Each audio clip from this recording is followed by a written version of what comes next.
Hello everyone, welcome you all in chemistry drive. So lastly हम लोगों ने complete किया था पास्कल ट्रायंगल के बारे में, जिसमें मैंने बताया था आपको कि किस तरह से हमारे पास जो सिग्नल्स हैं जब स्प्लिट होते हैं, जब स्पिन स्पिन कपलिंग होती है। स्पिन स्पिन कपलिंग मैंने बताया था कि अगर आपके पास प्रोटॉन्स है इस तरह से एडजेसेंट कार्बन पे प्रोटॉन्स हैं तो इनकी आपस में क्या होती है, कपलिंग। आपस में इनकी जो है एक दूसरे की हेल्प भी कर सकते हैं, एक दूसरे के अगेंस्ट भी जा सकते हैं, डिपेंडिंग अपॉन आप जो फील्ड अप्लाई करते हो तो उसके जो प्रति क्या ये रिएक्शन दिखाते हैं नेबरिंग प्रोटॉन्स, तो उसके हिसाब से हमारे पास जो सिग्नल्स हैं वो फर्दर स्प्लिट होते हैं और उन सिग्नल्स की जो इंटेंसिटी है वो हम देख सकते हैं थ्रू दिस पास्कल ट्रायंगल। तो 1:1, 1:2:1, तो ये सारा हम पिछले वीडियो में कर चुके हैं। सो जस्ट एक तरह से आप झट से एक रिव्यू देख लो कि हमने किया क्या था। तो ये बताया था कि अगर आपके पास इस तरह से दो प्रोटॉन है एडजेसेंट कार्बन पर, ठीक है, अगर ये A है और ये B है तो ऑब्वियसली एक प्रोटॉन है, जब आप फील्ड अप्लाई करोगे तो क्या होगा कि अगर आप इसका इफेक्ट देखना चाहते हो ऑन दिस प्रोटॉन कि क्या इफेक्ट रहेगा नेबरिंग प्रोटॉन का, तो जब आपने फील्ड अप्लाई की तो हो सकता है कि ये वाला जो प्रोटॉन है इसका जो प्रोटॉन की स्पिन है वो भी उसी डायरेक्शन में अलाइन कर जाए जिसकी तरफ से आपकी जिस डायरेक्शन को आपकी अप्लाइड फील्ड है। तो उस केस में हमारे पास क्या होता था कि इसने ये नेबरिंग प्रोटॉन ने फील्ड का साथ दिया, जिसकी वजह से ये वाला प्रोटॉन जो है वो डीशील्ड हो गया। और जब डीशील्ड हो जाएगा तो इसका सिग्नल भी क्या आएगा, थोड़ा सा डाउन फील्ड आएगा। डाउन फील्ड का मतलब है कि उसकी वैल्यू हाई रहेगी ऑन द TMS स्केल। तो इसी तरह से यहाँ पे जो है दूसरी पॉसिबिलिटी बनती थी कि ये जो है प्रोटॉन, इसकी जो स्पिन है वो अप्लाइड फील्ड के अगेंस्ट चली जाए। जब ये अगेंस्ट जाएगा मतलब ये इसको क्या कर रहा है, देखो इसको फेस कर रहा है, अप्लाइड फील्ड को ये फेस कर रहा है, तो इस प्रोटॉन को क्या कर रहा है, शील्ड कर रहा है। जब ये शील्ड करेगा तो सिग्नल क्या आएगा, थोड़ा सा अप फील्ड आएगा, आपको और फील्ड अप्लाई करने की जरूरत पड़ेगी, तभी आप इसको रेजोनेंस में ला सकते हो। तो सेम थिंग जो थी HB का इफेक्ट जब आपने HA पे देखा तो वैसा ही रहेगा। तो कुछ इस तरह से हमने जो है वो पिछले जो वीडियो है उसमें ग्राफ प्लॉट किया था, जिसमें मैंने आपको इस तरह से जो है स्पिन की ओरिएंटेशन बताई थी कि ये स्पिन ओरिएंटेशन पॉसिबल है और इक्वल प्रोबेबिलिटी है। तो यहाँ पे जो रेशियो रहती है वो 1:1 की रहेगी, यानी कि आपको जो सिग्नल है वो कुछ इस तरह से दिखेगा सेम इंटेंसिटी का। तो डबलेट दिखेगा, डबलेट इसलिए है n+1 रूल लगा लीजिएगा। n+1 रूल जो है उसमें n का मतलब है नेबरिंग प्रोटॉन, तो यहाँ पे HB के नेबर में एक प्रोटॉन है तो 1+1 क्या हो गया 2। तो डबलेट, इसका भी डबलेट आएगा, इसका भी डबलेट आएगा, पर दोनों की इंटेंसिटी क्या रहेगी, सेम रहेगी। और उसके बाद इसी तरह हमने बताया था HA, HB एंड HC। अगर ये हमारे पास प्रोटॉन है तो अगर आपने देखना है कि इन प्रोटॉन, जो ये वाला आपके पास प्रोटॉन है ये क्या देगा, यहाँ पे कितने प्रोटॉन है इसके एडजेसेंट में, 2, तो 2+1 दैट इज 3। तो इसने दिखाना है ट्रिपलेट, ठीक है, ये वाले प्रोटॉन ने अपने नेबरिंग प्रोटॉन्स की वजह से। और ट्रिपलेट की इंटेंसिटी क्या रहेगी, 1:2:1, ठीक है, ये ट्रिपलेट की इंटेंसिटी रहेगी। और 1:2:1 इसलिए था, वो भी चीज बताई थी। इसका मतलब ये हो गया कि इनकी ओरिएंटेशन आपने देखनी है, तो यहाँ पे पॉसिबिलिटी थी कि एक बार हो सकता है कि ये वाले जो दोनों प्रोटॉन्स हैं इनका जो अलाइनमेंट है वो कुछ इस तरह से हो जाए कि दोनों ही अलाइन कर जाए with that of the applied field, या दूसरा था कि दोनों ही अगेंस्ट द फील्ड चले जाए, या हो सकता है फर्स्ट का उसके साथ अलाइन कर जाए दूसरे का अगेंस्ट हो जाए, या फिर उसके बाद सेकेंड प्रोबेबिलिटी आती कि फर्स्ट उसके अगेंस्ट चला जाए अप्लाइड फील्ड के और दूसरा जो है उसके साथ अलाइन कर जाए। तो यहाँ पे इसलिए 1:2:1 जो है हमारे पास इंटेंसिटी बनी थी, यानी कि ये ज्यादा इंटेंस रहेगी पीक, तो कुछ इस तरह से आपको जो है पीक देखने को ट्रिपलेट जो है इसका मिलेगा। अब उसी तरह से अगर आप इनका निकालोगे इसकी वजह से, तो इसके नेबर में, इनके नेबर में कितने प्रोटॉन है, 1, तो ये प्रोटॉन्स क्या दिखाएंगे, डबलेट। तो doublet again the ratio will be 1:1 रहेगी because of the possibility of these orientations of this HA proton. Then coming to the next, एक ये प्रोबेबिलिटी थी, अगर इनको आप मार्क कर लेते हो A, B, C और इसको D कर लेते हो, तो यहाँ पे 3 है प्रोटॉन। तो ये वाला जो प्रोटॉन है HB वो क्या शो करेगा, वो शो करेगा n+1 रूल लगा के 3+1 दैट इज 4 मीन्स क्वार्टेट। और जो हमारा क्वार्टेट होता है उसकी इंटेंसिटी जो होती है दैट इज 1:3:3:1। अब ये क्यों रही थी, तो याद होगा आपको एक प्रोबेबिलिटी है कि तीनों के तीनों क्या हो जाए, उसके साथ अलाइन हो जाए अप्लाइड फील्ड के साथ। देन तीनों के तीनों क्या हो सकते हैं, उसके अगेंस्ट जा सकते हैं फील्ड के, या फिर क्या हो सकता है एक उसके साथ, इसमें मैंने आपको ग्राफ शो किया था कुछ इस तरह से, यहाँ बना देती हूँ, आपके पास इस तरह से था, तो यहाँ पे एक ये था कि अगेंस्ट चले गए, ये उसके बिल्कुल अलाइन कर गए साथ में, और फिर कुछ इस तरह से हमने ओरिएंटेशंस जो थी वो बनाई थी, जिसमें डिपेंड करता है पहला उसके साथ अगेंस्ट जाता है फील्ड के साथ, उसको मतलब आपने जो घर का प्रोटॉन है उसको प्रोटेक्ट करता है, या फिर जो अप्लाइड फील्ड का साथ देके उसको क्या करेगा, डी शील्ड कर देगा। तो कुछ इस तरह से था, तो हमारे पास इसलिए यहाँ पे एक पेयर है तो 1, यहाँ पे भी एक है तो 1, यहाँ 3 है तो 3, यहाँ पे भी 3, तो 1:3:3:1 जो थी इंटेंसिटी थी, यानी कि क्वार्टेट कुछ आपको इस तरह से दिखेगा, जो सेंटर वाली है उनकी इक्वल प्रोबेबिलिटी, इक्वल इंटेंसिटी रहेगी, और कुछ पीक्स आपके पास इस तरह से आपको क्वार्टेट दिखेगा अपने ग्राफ पे। ठीक है, अब जैसे एक एग्जांपल ले लेते हैं, जैसे CH3 CH2Br, तो यहाँ पे बताइए, सोचिए पहले खुद की, ये वाले जो है प्रोटॉन ये क्या शो करेंगे, H3 वाले प्रोटॉन क्या शो करेंगे, डिपेंड करता है। अब इसके नेबर में देखिए 2 प्रोटॉन है, 2+1, यानी कि ये शो करेंगे हमें ट्रिपलेट, और ये वाले जो प्रोटॉन्स है ये क्या शो करेंगे हमें, दैट इज क्वार्टेट। इंटेंसिटी अब ये देखिए, अब डिपेंड करता है, देखो इसके साथ एक इलेक्ट्रोनेगेटिव एटम भी लगा है, तो ये चीजें भी आपने जो है ध्यान में रखनी है, इन चीजों को आपने बिल्कुल भी इग्नोर नहीं करना है। तो इसका क्या इफेक्ट होगा, ये थोड़े से इलेक्ट्रॉन्स अपनी तरफ खींच लेगा, जिसकी वजह से ये वाले प्रोटॉन्स जो है थोड़ा सा डी शील्ड हो जाएंगे, और इनका सिग्नल यहाँ पे आना चाहिए था। sp3 है तो sp3 की रेंज मैंने आपको आई थिंक बड़ी स्टार्टिंग जो वीडियोस थी उनमें मैंने एक फ्लो चार्ट आपको करवाया था, मैं फिर से करवा दूंगी आपको ये फ्लो चार्ट। सो इसकी जो वैल्यू रहेगी, जो sp3 की वैसे वैल्यू रहती है दैट इज 2 to 5 के बीच में रहती है। तो इसका क्योंकि डी शील्ड हो गया है बड़ा, आपको थोड़ा सा फील्ड दिया है ना, इसका सिग्नल आ जाना है, तो इसका जैसे 3 से 4 के बीच में जो है वैल्यू ppm पे आपको दिखने को मिल जाएगी। इसी तरह ट्रिपलेट की वैल्यू जो है आपको इस तरह से आपकी इंटेंसिटी रहेगी, और इसकी वैल्यू जो है जैसे 1.6 के नियर अबाउट आएगी, क्योंकि इसके कंपैरिजन ये थोड़ा सा शील्डेड है। शील्डेड होने का मतलब हो गया द वैल्यू शुड बी अपफील्ड। अपफील्ड का वैल्यू मतलब होता है कम वैल्यू TMS पे, तो इस चीजों को कंफ्यूज आपने नहीं करना है। देन आप इस चीज को इस तरह देख सकते हो, आप एक ग्राफ देख सकते हो, इस तरह से हमारे पास जो है NMR के पीक्स आती हैं। सिंगलेट आप देख सकते हो, देन डबलेट स्प्लिटिंग है, यहाँ ट्रिपलेट दिख रहा है आपको, ये देखिए 1:2:1 वाली इंटेंसिटी। क्वार्टेट देख लीजिए, ये 3 आपको दिख रही है यहाँ पे। हेप्टेट देख लो, हेप्टेट भी मैंने बताया था, हेप्टेट की क्या आपके पास इंटेंसिटी रहती है, सो दैट इज हेप्टेट या आप बोल सकते हो 6। हेप्टेट की जगह I think you should use word sextet आप यूज कर सकते हो एज पर पास्कल रूल। तो वैल्यू हमारी आती थी 1:5:10:10:5:1। तो इस तरह से आपके पास ग्राफ्स आते हैं डिपेंडिंग अपॉन द नेबरिंग हमारे पास हाइड्रोजन क्या है। अब ये तो थोड़ा कर लोगे आप, मैं इसके न्यूमेरिकल्स भी आपको अभी करवा दूंगी, पहले सिंपल वाले करेंगे फिर हम उसके बाद मल्टीप्लेट पे चलेंगे। तो कुछ इस तरह से भी आपको कई बार ना ग्राफ देखने को मिलता है। अब ये तो बात ठीक थी, है ना, एक डबलेट तो इस तरह से अगर एक डबलेट आ गया ये तो स्टडी करना भी आसान था। अब यहाँ देखो, एक ये डबलेट है और एक ये डबलेट है, इसको बोलते हैं डबलेट ऑफ डबलेट। इसी तरह से यहाँ आ जाओ, यहाँ पे क्या है, यहाँ पे तो कितने डबलेट हैं, तो doublet of doublets are there. Similarly यहाँ पे क्या है, डबलेट ऑफ क्वार्टेट्स।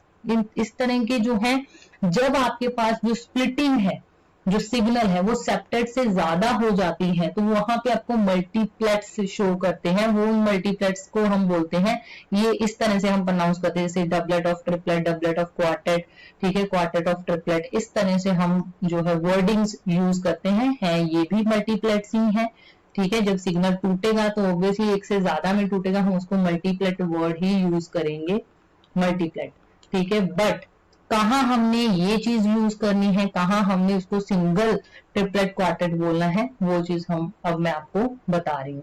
सो उसके लिए मैं एक ये एग्जांपल ले रही हूँ, जैसे कोई भी मैंने यहाँ एक इलेक्ट्रोनेगेटिव एटम लगा दिया है।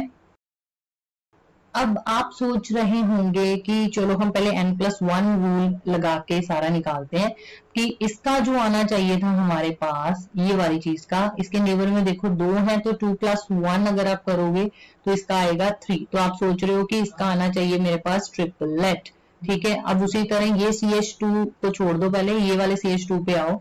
इसका आप कहोगे इसके नेबर में 2 प्रोटॉन है तो 2+1, तो इसका भी क्या आएगा, आप कहोगे ट्रिपलेट, है ना। ये चीज आपके माइंड में आ रही है ना कि ट्रिपलेट आना चाहिए। तो फिर उसके बाद जो है यहाँ पे अगर सेंटर वाले की बात करोगे आप कि सेंटर वाले का फिर इसका मतलब वैल्यू कितना, जो सेंटर वाला है इसके आप साइड्स में देख लो, टोटल प्रोटॉन काउंट कर लो 3। ठीक है, 3 एक साइड पे हैं और 2 एक साइड पे है। यहाँ पे टोटल प्रोटॉन जो है, टोटल प्रोटॉन वो 5 हो गए, है ना। और आप कहोगे अब मैं n+1 रूल लगाऊंगा और ये आ गया 5+1, तो इसका जो सेंटर वाले का है इसका आना चाहिए था वैल्यू 6, यानी कि आपके पास सेक्सटेट। तो आपको यहाँ पे ग्राफ पे जैसे वैल्यूज हैं तो कुछ इस तरह से देखने को, सपोज ये आपके पास वैल्यू आ गई, एक आपको यहाँ पे देखने को मिलेगा, सपोज यहाँ कर लेते हैं एक ड्रॉ 2 and 3, 1 2 3, इस तरह से एक सेक्सटेट हमने ड्रॉ कर लिया।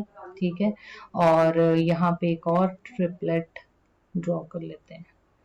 ठीक है, अब हमें कैसे पता चलेगा आपके पास कौन सा जो है वैल्यू किस प्रोटॉन की है। तो आप कहोगे कि ये तो मेरे को, अगर मैं इसको ABC मान लेती हूँ, ठीक है, ABC कर लेते हैं, और हम कहेंगे ये सेंटर में तो 6 दिख रहे हैं, तो ये तो हमें क्लियर हो गया कि that this is for B। ठीक है, और फिर अगर आप देखोगे इसके साथ ये देखिए एक इलेक्ट्रोनेगेटिव एटम लगा हुआ है, यानी कि ये इसको डी शील्ड करेगा, तो इस वाले प्रोटॉन की वैल्यू थोड़ी सी क्या आएगी, डाउन फील्ड आएगी। डाउन फील्ड का मतलब होता है हाई वैल्यू, यानी ये जो 5 और 4 के बीच में ये जो ट्रिपलेट आया है आपके पास, that is for your this C proton, जो C नंबर जिनको दिया है हमने उनका है। और ये फिर ट्रिपलेट किसका रहा आपके पास, A। ये मैं वैल्यूज पे इतना अभी नहीं जा रही, वैल्यूज कितनी आ रही है, 5.4 आएगी, 2.3 आएगी, वो हम अलग से अभी नेक्स्ट वीडियोस में स्टडी करेंगे। अभी आप कॉन्सेप्ट को समझने की कोशिश करिए कि क्या अब यहाँ पे जो एक सोचने वाली बात है, क्या ये इतना आसान है, क्या ये सेक्सटेट ही आता है जब हमारे पास डिफरेंट इन्वायरमेंट के डिफरेंट काइंड के, ये दोनों अलग अलग काइंड के जो दोनों प्रोटॉन हैं, तो क्या उस केस में आप n+1 रूल लगा सकते हो ऐसे जो सेंटर वाला, नो।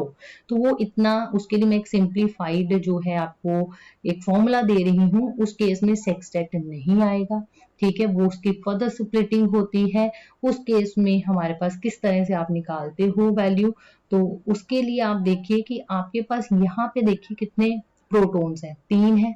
तो इन 3 प्रोटॉन्स की वजह से ये जो सेंटर वाला, इसको दोबारा से समझिए, यहाँ पे मैं इसको दोबारा लिख देती हूँ।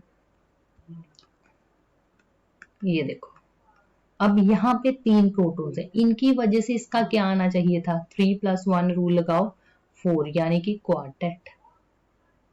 ठीक है, अब यहाँ पे 2 प्रोटॉन्स हैं, तो 2 प्रोटॉन्स का की वजह से इनका क्या आना चाहिए था, 2+1, दैट इज ट्रिपलेट। ठीक है, इसकी वैल्यू जो है वो 3 आनी चाहिए थी। तो आपने सेंटर वाले की वैल्यू निकालने के लिए क्या करना है, जो आपके पास ये नंबर्स आए हैं दैट इज 4, इसको मल्टीप्लाई कर दिया मैंने 3 के साथ, तो यहाँ पे यानी कि 12, आपके पास तो 7, मैंने कहा था 7 तक तो बड़ा ग्राफ आप स्टडी कर सकते हो, सेप्टेट तक, पर उससे जब बाहर चला जाओगे ऑक्टेट, ठीक है, आगे फर्दर 12 वैल्यू 13 14, तो काफी ज्यादा कॉम्प्लेक्स हो जाता है ग्राफ, और उस केस में हम कहते हैं कि इसका आता है मल्टीप्लेट, यानी कि ये जो है सिग्नल्स ये फर्दर आपको मल्टीप्लेट्स में टूटते दिखाई देंगे। ठीक है, तो इस केस में हम इसको क्या बोलेंगे, या तो बोल सकते हो आप, ऐसे वैल्यूज आपने कभी देखी होंगी, लिखा होता है आपकी वैल्यूज में QT या TQ इस तरह से, तो इसका मतलब होता है ये टूटेगा क्वार्टेट ऑफ ट्रिपलेट्स या फिर ट्रिपलेट्स ऑफ क्वार्टेट। क्या मतलब है इसका, यानी कि क्वार्टेट ऑफ ट्रिपलेट्स। तो 4 आपको, 4 में जो है वैल्यूज यहाँ आप देख सकते हो, यानी कि क्वार्टेट ऑफ ट्रिपलेट्स में तो आप देख सकते हो यानी 4 आपको मिलेंगे ट्रिपलेट्स, ठीक है, 4 बार।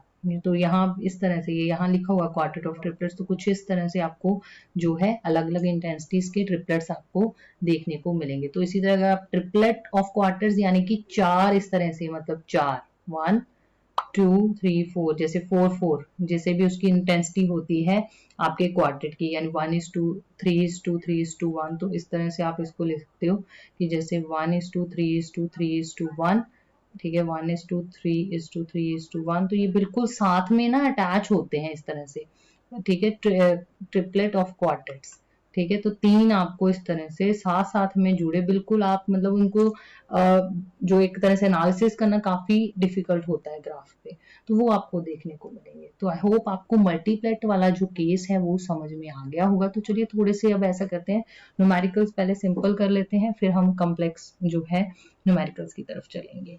तो पहला न्यूमेरिकल जो है, जैसे देखिए, suppose you have CH3C double bond O CH2CH3। तो ये न्यूमेरिकल है। पहले आपने क्या करना है, जिनको तो समझ आ गया, मैं जैसे हमेशा कहती हूँ, आप वीडियो को पॉज करें, पहले खुद सारे प्रोटॉन्स जो हैं इनको मेरे को बताओ कि इनमें जो है आपको क्या देखने को मिलेगा, डबलेट, ट्रिपलेट, सिंगलेट क्या शो करेंगे, ये किस तरह की स्प्लिटिंग शो करेंगे, वो आप लोग बताइए मेरे को कमेंट सेक्शन में कि मैम हमने आपके लिखने से पहले ये चीज फाइंड आउट कर ली है, क्योंकि हमें कॉन्सेप्ट समझ आ गया। तो यहाँ पे हम इसको नंबरिंग कर देते हैं। हमेशा नंबरिंग आप ABC करके करिएगा, ज्यादातर बच्चे कहीं ना 1 2 3 करते, तो वो इसी के साथ 3 के साथ यहाँ कर देते हैं, ऐसे 1 2, तो बेटर है यहाँ ऐसे कर लो, A, ये B कर लो, ये T। तो चलिए एक एक करके सबका एनालिसिस करते हैं। पहले हम यहाँ, बेटर है अगर आपको टेबल बनाना है तो आप टेबल बना सकते हो, प्रोटोन, ठीक है, प्रोटोन। तो जो प्रोटोन नंबर A को पहले हम लेते हैं, दैट इज योर CH3। तो ये इसकी जो स्प्लिटिंग है वो क्या शो करेगा, ये इसके साथ में देखिए यहाँ पे जो A है, तो उसके साथ में क्या आपको कोई प्रोटोन दिखाई दे रहा है? आई डोंट थिंक सो, मेरे को तो नहीं दिखाई दे रहा। तो दैट्स वाई जो C आपके पास A वाला प्रोटोन है वो स्प्लिटिंग शो नहीं करेगा, उसकी कोई पीक नहीं आएगी। फिर उसके बाद चलते हैं, यहाँ तो सॉरी प्रोटोन ही नहीं, इसको B लिख दो, इसको C कर दो। तो B वाला प्रोटोन देखिए, इसके नेबर में हमारे पास जो है that is 3 kind of protons, ठीक है, 3 प्रोटोन्स हैं, 3 काइंड ऑफ नहीं, 3 प्रोटोन्स हैं। तो N+1 रूल, इसका इस पे क्या इफेक्ट होगा, N+1 रूल जब लगाओगे तो ये वाला प्रोटोन स्प्लिट होगा, 3+1 दैट इज 4, तो ये शो करेगा क्वार्टेट। तो यहाँ इसके साथ ही हम लिखते जाएंगे इंटेंसिटीज ताकि हमें याद हो जाए। तो क्वार्टेट की इंटेंसिटी रहेगी हमारे पास 1:3:3:1, ठीक है। ये तो हमारे पास स्प्लिटिंग नहीं होगी, यानी इसका एक सिंगलेट ही आएगा, आप यहाँ लिख दो सिंगलेट, ठीक है। तो वो आपको पता है इस तरह से पीक आएगी, और यहाँ पे जो पीक आएगी दैट इज कुछ इस तरह से आपके पास क्वार्टेट आएगा। Then coming to the C proton, तो C जो है उनकी 2+1 करिए तो ये आएगा ट्रिपलेट, ठीक है। ये वाले 3 जो हैं इनके नेबर में 2 हैं, तो 2+1 करोगे तो ट्रिपलेट आएगा। तो ट्रिपलेट की इंटेंसिटी रहेगी 1:2:1, और ये हमारे पास कुछ इस तरह से आपको जो है ग्राफिकली देखने को मिलेगा। So I hope this is clear to you. Next example, suppose ये हमारे पास CH3 CH2 एंड इसको एक हेटेरो एटम से जोड़ देते हैं। तो सबको लेबल कर लेते हैं, यहाँ पे मार्क कर लेते हैं। ये सारे इक्विवेलेंट प्रोटॉन्स ही हैं, वैसे AA टाइप के ही हैं सारे। ये आपके पास B टाइप का है, तो यहाँ पे लिख लो प्रोटॉन। अब उसके बाद इसकी कपलिंग जो स्प्लिटिंग है, स्पिन स्पिन स्प्लिटिंग। फिर उसके बाद हम लिखेंगे intensities and then we have the graphical representation. तो प्रोटॉन जो है हमारे पास सबसे पहले आ गया A, तो ए काइंड ऑफ प्रोटॉन्स जो हैं वो कैसी स्प्लिटिंग शो करेंगे। तो यहाँ पे देखिए इसके नेबर में, यहाँ मैंने शायद आपको एक रूल कराया था कि जब एक से ज्यादा कार्बन उनको सेपरेट कर देता है, ठीक है, प्रोटॉन्स को, तो वो स्प्लिटिंग जो है शो नहीं करेंगे। यहाँ पे जो ये सारे ये 3 3 6 7 8 9 9 के 9 जो मिथाइल प्रोटॉन है सारे के सारे इक्विवेलेंट है, ठीक है, बट इनके एडजेसेंट में कोई भी यहाँ प्रोटॉन आपको दिखाई नहीं दे रहा है। प्रोटॉन नहीं है यानी कि इन 9 के 9 प्रोटॉन्स की कोई स्प्लिटिंग नहीं होगी। तो ये अपना वही एक पीक दिखा देंगे इक्विवेलेंट वाली सिंगलेट, ठीक है, एक बस आपके पास इस तरह से, ठीक है, इंटेंसिटी तो इसकी रहेगी नहीं, अब यहाँ एक ही है पीक, तो इस तरह से आपको ग्राफ पे एक जो है शार्प सिग्नल इन 9 इक्विवेलेंट प्रोटॉन्स का देखने को मिलेगा। उसके बाद बी जो है, बी पे आइए, ये वाला प्रोटॉन, अब इसके भी अगर आप नेबरिंग में देखोगे यहाँ तो कोई भी प्रोटॉन नहीं है, तो ये भी क्या दिखाएगा, अपना एक सिंगलेट ही दिखाएगा, कोई इंटेंसिटी एक ही है, वो इंटेंस जो है एक आपके पास पीक जो है ग्राफ पे रहेगी। I hope this is clear to you. Okay, so next देखते हैं third example, CH3 C double bond O H। तो यहाँ पे इसको A लेबल कर लो करो, तो यहाँ पे भी आप अगर देखोगे तो ये इस तरह से ही है। अब ये मत समझ लेना कि इसने कार्बन इसको सेपरेट कर दिया, तो ये इस कार्बन इसके एडजेसेंट में ही है, ये इसके एडजेसेंट में है, ये इसके एडजेसेंट में है। तो यहाँ पे देखिए ये वाला यहाँ पे H एक है, तो ये इसको किसमें स्प्लिट करेगा, 1 + 1 यानी कि 2, तो ये आ गया डबलेट, ठीक है। तो यहाँ लिख लेते हैं प्रोटॉन हमारे पास, तो प्रोटॉन पहले अगर ए की बात करेंगे, यहाँ लिख लो splitting by applying n+1 rule, then we have intensities। अपनी अच्छी अच्छी राइटिंग में कर लेना, मेरी राइटिंग ऐसी ही है, आई जस्ट बिलीव इन के कॉन्सेप्ट आपको समझ आ जाए। तो ए का जो है नेबर में, ए के नेबर में 3 प्रोटॉन है, सो 3 + 1 हमने रूल लगा दिया, तो स्प्लिटिंग जो है वो किस में हुई है, दैट इज क्वार्टेट। तो इंटेंसिटी रहेगी 1:3:3:1 एंड ग्राफ कुछ आपको जो बीच वाली पीक्स हैं वो इंटेंस दिखाई देंगी। देन बी की बात करें तो हमारे पास एक ही नेबरिंग में प्रोटॉन है, सो 1 + 1 यानी कि 2, तो ये दिखाएगा डबलेट। तो यानी कि हमारे पास जो सिग्नल रहेगा 1:1 है, ठीक है, दैट इज कुछ इस तरह से आपको डबलेट जो है ग्राफ पे देखने को मिलेगा। वैल्यूज की बात हम फिर बाद में करेंगे क्योंकि ये एक इलेक्ट्रॉन रिमूवल टाइप ऑफ, ठीक है, इलेक्ट्रॉन विड्रॉइंग ग्रुप है, कार्बोनिल ग्रुप, तो ऑब्वियसली इफेक्ट तो जो है प्रोटॉन की वैल्यूज पे पड़ेगा ही, वहां कुछ डी शील्डिंग हो जाएगी, जहां पे sp3 की वैल्यू आनी चाहिए थी वहां पे ना रह के वैल्यू जो है वो थोड़ी सी डाउनफील्ड शिफ्ट करेगी। क्लियर।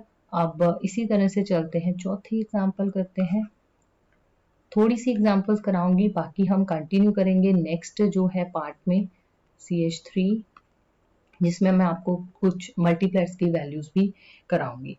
तो यहाँ पे अगर आप देखोगे तो ये दोनों जो प्रोटॉन्स हैं आप कहोगे एक ही कार्बन को लगे हुए हैं, ठीक है, ये जो विनाइलिक प्रोटॉन्स हैं चाहे सेम कार्बन को लगे हैं, बट ये दोनों प्रोटॉन्स जो है वो क्या है, मैग्नेटिकली नॉन इक्विवेलेंट,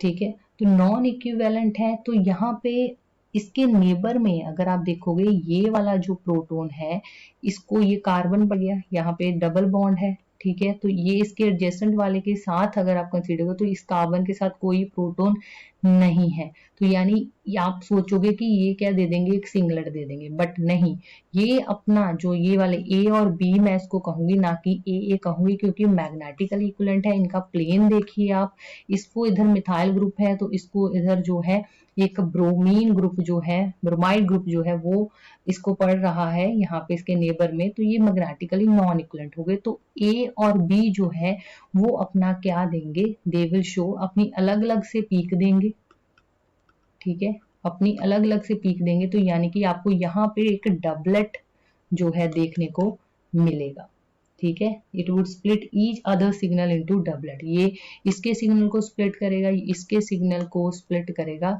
तो यहाँ पे एक डबलेट में स्प्लिट करेंगे। आई एम रिपीटिंग, यहाँ पे मैं फिर से रिपीट कर रही हूँ कि जो आपके पास सिग्नल है due to 3 methyl proton, it doesn't since there is no proton, ये वाला यहाँ पे अगर ये मिथाइल है तो ये तो स्प्लिट होगा नहीं क्योंकि इसके एडजेसेंट पे यहाँ कोई प्रोटॉन नहीं है, तो सी वाला जो है वो बस एक अपना ही सिंगलेट दे देगा, ठीक है। बट जो ए और बी है ये एक दूसरे के सिग्नल को स्प्लिट करेंगे, क्यों? This is one of the rule, अगर मैग्नेटिकली इक्विवेलेंट है तो एक ही सिग्नल देंगे, बट जहां वो मैग्नेटिकली नॉन इक्विवेलेंट हो जाते हैं वो आपस में स्पिन स्पिन कपलिंग करेंगे और ये क्या करेंगे, they will the each proton will show the doublet. So I hope आपको यहाँ तक कंसेप्ट समझ आ गया होगा। अगर कोई चीज़ नहीं भी समझ आई कमेंट सेक्शन में ज़रूर लिखिएगा ताकि हम आपको वो नेक्स्ट जो है वीडियो उसमें समझा पाएँ, और एग्जांपल्स करेंगे और न्यूमेरिकल्स करेंगे। So keep liking, sharing chemistry drive with Ravneet.